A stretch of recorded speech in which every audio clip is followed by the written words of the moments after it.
Hay un tipo de escena política que se repite con una regularidad desconcertante. Una corte internacional emite una orden. Los jueces votan 14-1, 12-3, da igual. El fallo existe, está escrito. Tiene el peso de una institución que lleva décadas construyendo su autoridad. Y entonces no pasa nada. O pasa algo peor que nada. Pasa al teatro.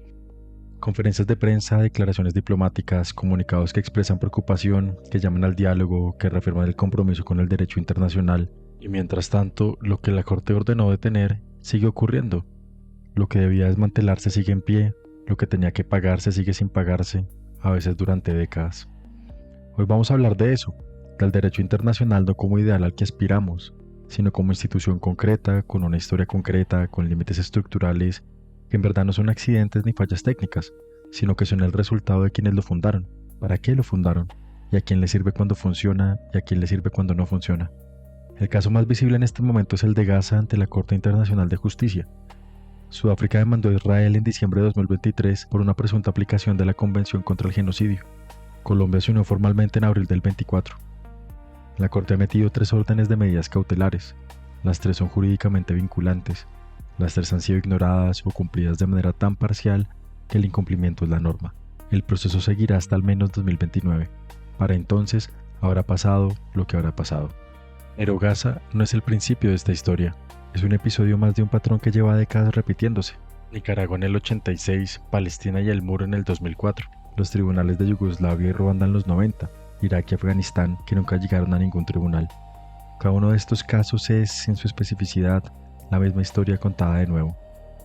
La pregunta que quiero trabajar hoy no es si hubo crimen. Esa pregunta tiene respuesta, aunque el sistema no pueda o no quiera darla. La pregunta es otra. ¿Por qué el derecho internacional no puede nombrar lo que ocurre? ¿Qué es estructuralmente lo que le impide hacerlo? Para eso voy a recurrir a tres autores, a Walter Benjamin, a Rosa Luxemburg y a Bolívar Echeverría. 3 pensadores con tradiciones distintas que, de verdad articulados, permiten ver algo que el análisis jurídico no alcanza a ver. Y voy a rozar también, tangencialmente, muy tangencialmente, a Carl Schmitt, que es un pensador incómodo pero que tiene una herramienta que no podemos ignorar, aunque haya que usarla con mucho cuidado. Bienvenidos a Critique, teoría política para leer el mundo. Soy Sergio Bedoya y creo que ver con más claridad lo que está pasando es, en sí mismo, un acto político. 29 de diciembre de 2023, Sudáfrica presentó ante la Corte Internacional de Justicia una demanda contra Israel por la presunta violación de la Convención para la Prevención y la Sanción del Delito de Genocidio. Era la primera vez en la historia que un Estado llevaba a Israel ante un tribunal por lo que ocurre en Gaza. La Corte Internacional de Justicia respondió con rapidez relativa. En enero de 2024, en un fallo de 15-2, la Corte reconoció que los palestinos tienen derecho a protección contra el genocidio, confirmó su jurisdicción y emitió las primeras medidas cautelares. Israel debía prevenir actos de genocidio, impedir la incitación, permitir el ingreso de ayuda humanitaria, conservar pruebas. En marzo, una segunda orden exigió garantizar ayuda sin trabas y a gran escala. En mayo, una tercera ordenó el cese inmediato de la ofensiva militar en Rafah y el mantenimiento abierto del paso fronterizo. Israel continuó las operaciones militares en Rafah días después de la orden de mayo. Colombia se unió al proceso en abril de 2024, invocando el artículo 63 del Estatuto de la Corte Internacional de Justicia, que permite a estados que hacen parte de un tratado intervenir cuando ese tratado está siendo interpretado. La Cancillería colombiana argumentó que Israel viola la Convención del 48, que la ocupación del territorio palestino es ilegal, que el hambre como método de guerra constituye una violación grosera del derecho internacional y que la comunidad internacional no debe reconocer ni colaborar con esa ocupación. Gustavo Petro lo dijo con menos lenguaje jurídico y más claridad política. En Gaza hay un genocidio. Estados Unidos convocó al gobierno colombiano. Petro respondió, no manejan nuestra política exterior. Varios países en América Latina tomaron posiciones similares. Brasil, Bolivia, Nicaragua, México, España presentó su declaración de intervención en junio de 2024. El proceso incluye un conjunto significativo de países que, de verdad, desde el sur global y algo de Europa, usan los mecanismos del derecho internacional para nombrar lo que el sistema prefiere no nombrar. El caso sigue en curso, no habrá fallo definitivo antes de 2029. Mientras tanto, las medidas cautelares que son jurídicamente vinculantes pues siguen siendo ignoradas. Eso es lo que ocurrió. Ahora vayamos a lo que revela. Lo que revela no es una falla del sistema, es el sistema funcionando exactamente como está diseñado para funcionar.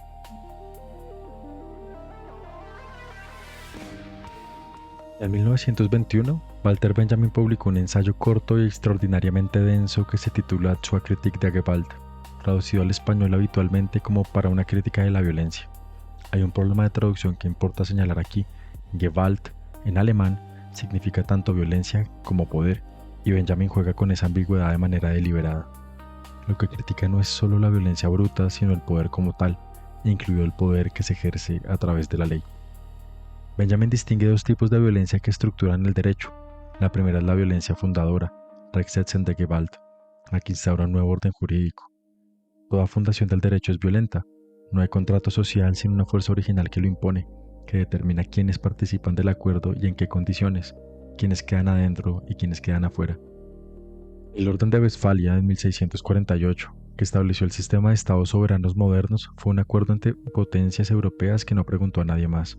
El orden de la posguerra del 45, que creó la ONU, el Fondo Monetario Internacional, el Banco Mundial, la Corte Internacional de Justicia, fue un acuerdo diseñado por los vencedores de una guerra que se ganó, entre otras cosas, explotando recursos coloniales de África, Asia y América Latina. Las instituciones que hoy llamamos comunidad internacional nacieron de esa fundación, de esa violencia fundadora específica. La segunda es la violencia conservadora, Rechtshaltende Gewalt, la que mantiene el orden existente. Esta es la que opera cotidianamente, las fuerzas policiales, los ejércitos, las sanciones económicas y evidentemente también los tribunales. Algo importante que Benjamin subraya aquí: las instituciones jurídicas no son neutrales respecto del orden que las funda. No pueden serlo, pues su función es preservarlo. Existen para conservar las relaciones de fuerza que hicieron posible su creación. Cuando el derecho juzga, juzga en nombre de los principios de ese orden, y cuando no puede juzgar, cuando la potencia acusada es precisamente una de las que fundó el orden, el sistema encuentra la manera de no juzgar, siempre encuentra la manera. Esta es la trampa que Benjamin identifica y que el caso de Gaza ilustra con una claridad brutal. La Corte Internacional de Justicia existe porque las potencias vencedoras de la Segunda Guerra Mundial la crearon. El Consejo de Seguridad de la ONU, que es el único mecanismo capaz de dar fuerza ejecutiva a los fallos internacionales, tiene 5 miembros permanentes con derecho a veto: Estados Unidos, Reino Unido, Francia, Rusia y China. Estados Unidos ha bloqueado sistemáticamente cualquier resolución del Consejo de Seguridad que intente hacer cumplir las órdenes desde la Corte Internacional de Justicia respecto a Israel. No es un accidente, no es una mala decisión puntual de una administración particular, es la violencia conservadora operando con la precisión para la que fue diseñada. Pero Benjamin no se detiene ahí, introduce un tercer concepto que es el más perturbador y también el más necesario hoy en día: la violencia divina. A diferencia de la violencia mítica, que funda derecho, y la conservadora, que lo mantiene, la violencia divina lo destruye sin fundar un nuevo orden. No crea una nueva ley, no establece un nuevo poder, su función es interrumpir el ciclo. Benjamin la describe como una violencia que absuelve mientras la violencia mítica culpa, como una violencia que destruye límites donde la mítica los establece, que golpea donde la mítica amenaza, es pura e inmediata, no deja institución detrás de sí. No voy a proponer la violencia divina como un programa político. Benjamin tampoco lo hace y hay buenas razones para la cautela. Pero como horizonte teórico, como señal de que el ciclo fundación-conservación tiene un exterior posible, de que no estamos condenados a reformar indefinidamente un sistema que en verdad reproduce las condiciones de su propia fundación, este es un concepto que necesitamos en nuestra conversación. Porque si la única respuesta disponible es mejorar el sistema desde adentro, pues estamos aceptando que el sistema define los límites de lo posible. Y eso es exactamente lo que el sistema quiere que aceptemos. Ahora necesitamos otra herramienta, porque Benjamin nos explica la estructura interna del derecho, pero no nos dice nada sobre la economía política que lo sostiene. Y para eso está Rosa Luxemburg. En La acumulación del capital, publicado en 1913, Luxemburg argumenta que la acumulación capitalista no es solo un fenómeno económico, sino que es un proceso que requiere violencia permanente para destruir economías no capitalistas y con ello integrarlas al mercado mundial. Sus palabras son precisas: la política colonial, el sistema de préstamos internacionales, la guerra, son los métodos predominantes de esa acumulación. La fuerza, el fraude, la opresión y el saqueo operan abiertamente sin ningún intento de ocultamiento. Y ella añade algo crucial: esto no es una fase temprana del capitalismo que superaremos con el desarrollo, sino que en verdad es una necesidad estructural permanente. El capitalismo necesita fronteras que conquistar, economías por destruir, territorios que incorporar. La violencia no es su patología, es su condición de posibilidad. Lo que Luxemburg le añade a Benjamin es esto: el derecho internacional no es solo una estructura jurídica autónoma, es una superestructura de la economía política imperial. Existe en relación funcional con los intereses del capital en expansión.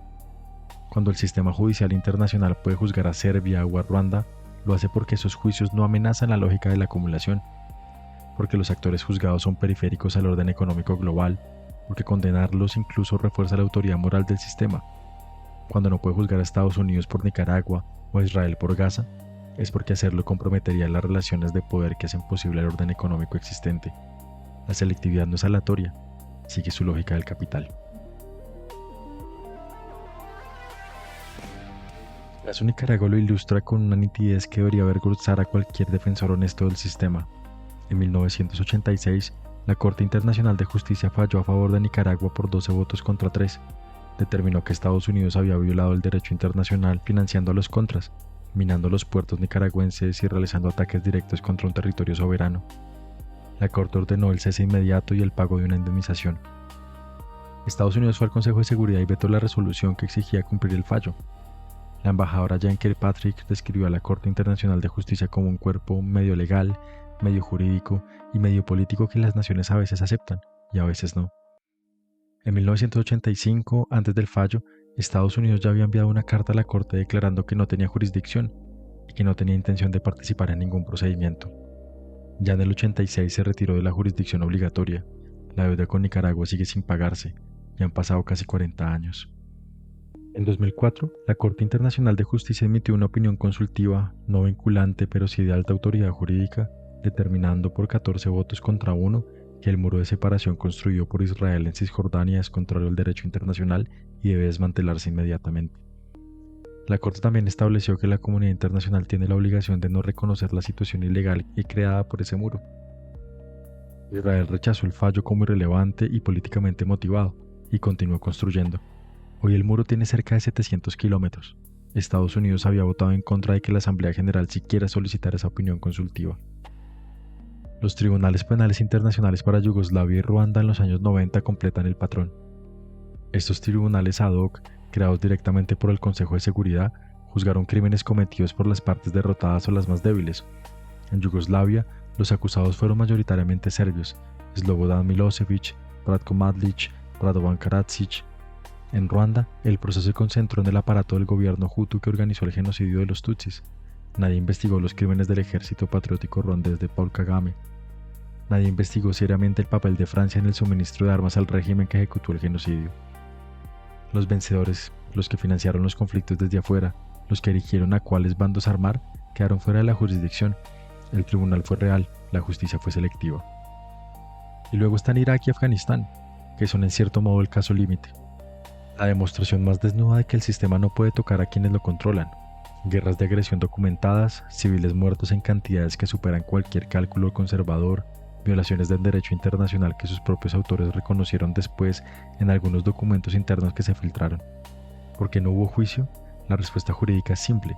Estados Unidos no ratificó el Estatuto de Roma y no es miembro de la Corte Penal Internacional. El crimen de agresión no tenía jurisdicción activa en la Corte Penal Internacional cuando comenzaron esas guerras.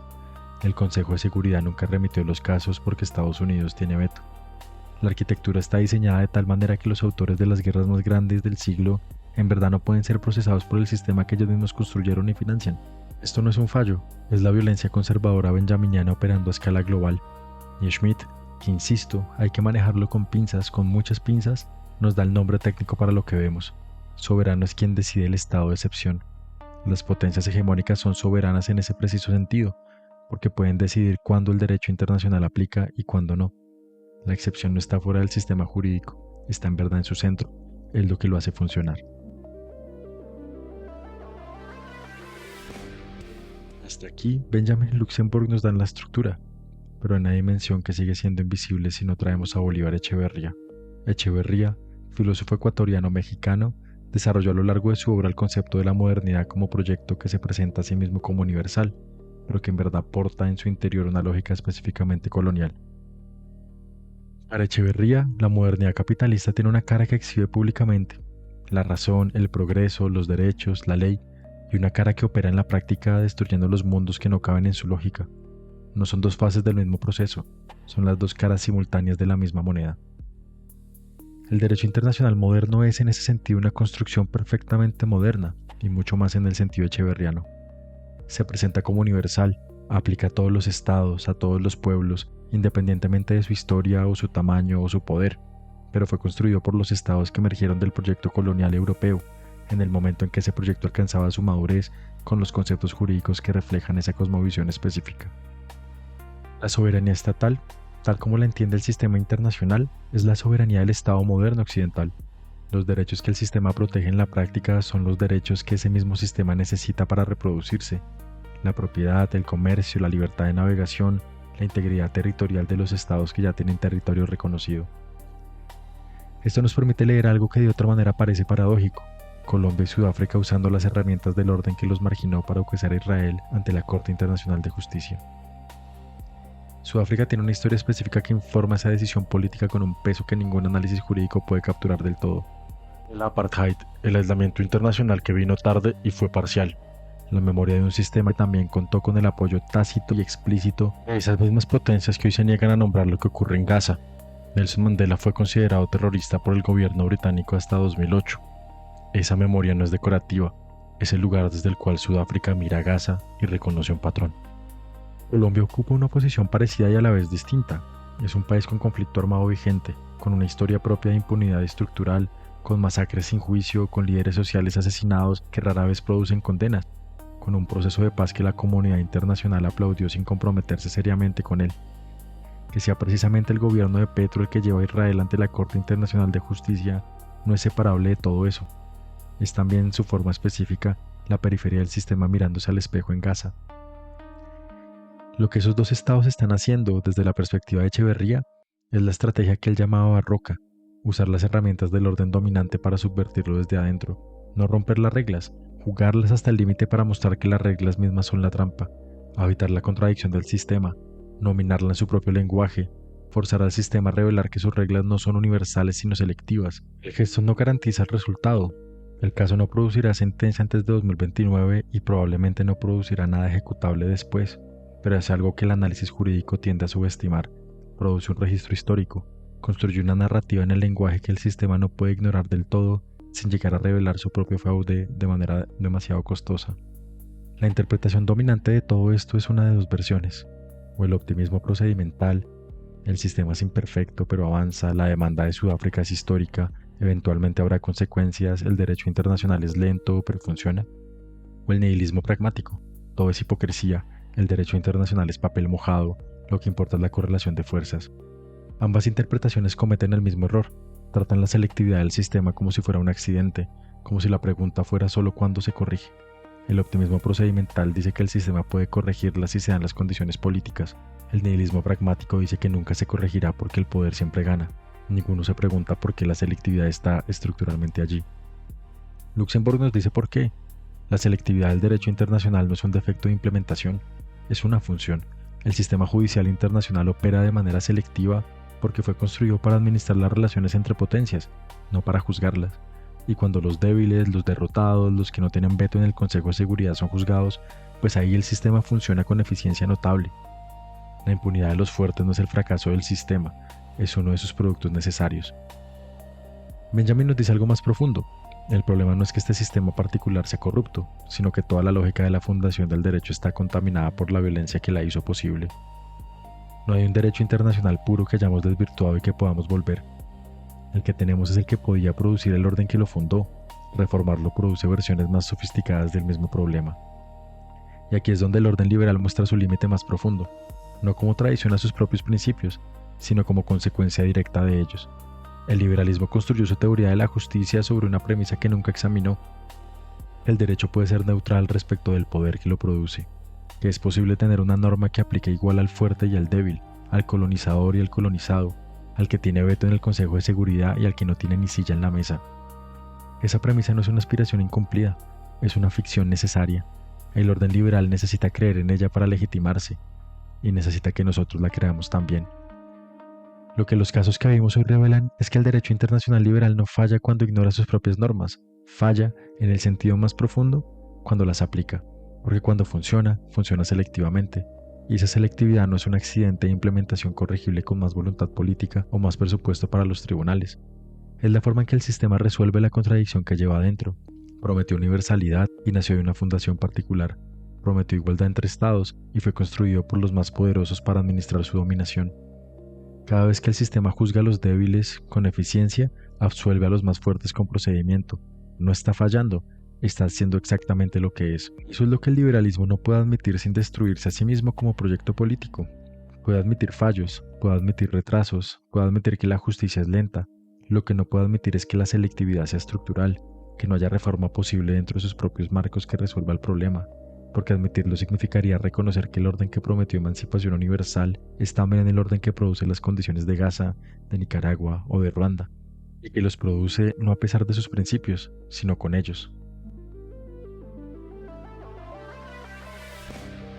Y vuelvo a Benjamin, a la violencia divina.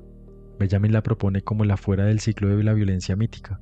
No funda un nuevo derecho, no crea un nuevo orden, interrumpe, destruye el ciclo sin construir uno nuevo en su lugar. Es una categoría filosófica más que un programa político. Y el propio Benjamin es deliberadamente elusivo sobre qué forma concreta podría tomar en la historia, sobre quién o qué podría encarnarla. Pero lo que nos dice con claridad es esto: el ciclo de la violencia que funda derecho y luego lo conserva con más violencia no tiene corrección interna posible. No hay reforma que pueda salir de la lógica que la produce. Reformar el sistema desde adentro produce versiones más sofisticadas del mismo problema. El teatro mejora su producción, pero sigue siendo teatro. Eso tiene una implicación política concreta para las dos preguntas que dejamos abiertas al principio. La primera, ¿puede este derecho juzgar a quienes lo crearon? La respuesta que emerge de todo este análisis es no. No porque los jueces individuales sean corruptos, ni porque los procedimientos sean defectuosos en su diseño técnico, sino porque el derecho internacional moderno es, en su estructura más profunda, una institución de violencia conservadora que protege el orden que lo fundó. Fue creado por las potencias imperiales para administrar sus relaciones y sus conflictos. Pedirle que juzgue a esas mismas potencias es pedirle que destruya su propia razón de ser, de la rama sobre la que está sentado. La segunda pregunta, entonces, ¿qué puede hacerse cuando el derecho falle? Esta es la pregunta que nadie debería responder demasiado rápido. Colombia y Sudáfrica nos muestran un gesto posible y real: usar el sistema hasta su límite para nombrar lo que el sistema prefiere callar, no para obtener justicia en el sentido inmediato. Esa llegará tarde si es que llega, y el proceso se extiende hasta 2029 como mínimo, sino para producir un registro histórico que no pueda borrarse fácilmente, para construir lo que Gramsci llamaría hegemonía en su sentido más preciso. No fuerza sino consentimiento, no poder sino narrativa, no victoria militar sino disputa sobre el sentido de lo que ocurre. Cada vez que el sistema tiene que mostrar públicamente que ignora sus propias órdenes, el costo político de mantener el teatro sube un poco. Ese costo acumulado no es despreciable. Pero Luxemburg nos recuerda que ese gesto tiene un techo estructural. Mientras la acumulación capitalista imperial siga produciendo las condiciones materiales que hacen posible Gaza, el Líbano, Nicaragua, Irak, Congo, mientras el capital en su fase imperial siga necesitando la violencia colonial para expandirse y reproducirse, el sistema de justicia internacional seguirá encontrando la manera de no juzgar a quienes sostienen ese orden. La legalidad, al final, no puede más que la economía política que la sostiene. El derecho es una superestructura y las superestructuras no se transforman solas. Y Benjamin nos deja con la pregunta más difícil, la que ninguno de los otros autores puede responder por sí solo. Si el ciclo de la violencia que funda y conserva el derecho no tiene corrección interna posible, ¿qué ocurre cuando ese ciclo se vuelve insostenible? ¿Qué forma toma la interrupción en el mundo concreto de la política? ¿Quién puede encarnarla sin reproducir en su propia victoria la lógica que dice rechazar? ¿Es posible fundar un nuevo orden jurídico sin repetir la violencia fundadora que critica? No tengo respuesta para eso. Benjamin tampoco la tenía. Nadie que piense honestamente sobre eso todavía la tiene. Pero me parece que es exactamente la pregunta que tenemos que estar haciéndonos mientras seguimos el caso en La Haya, mientras contamos los votos en el Consejo de Seguridad, mientras leemos los comunicados diplomáticos que expresan profunda preocupación, que llaman a todas las partes a la moderación, que reafirman el compromiso inquebrantable con el derecho internacional. ¿Puede un sistema de justicia construido por el orden imperial juzgar los crímenes que ese orden necesita para reproducirse? ¿O estamos asistiendo una y otra vez al teatro de la justicia? Un teatro que sabe que no puede terminar en condena, pero que necesita seguir representándose para que el orden parezca legítimo, para que la violencia que lo funda siga pareciendo derecho. Esa es la pregunta. Sigamos pensando. Esto fue Critique, teoría política para leer el mundo. Si este episodio te hizo ver algo distinto, compártelo con alguien que también quiera ver diferente. Hasta la próxima.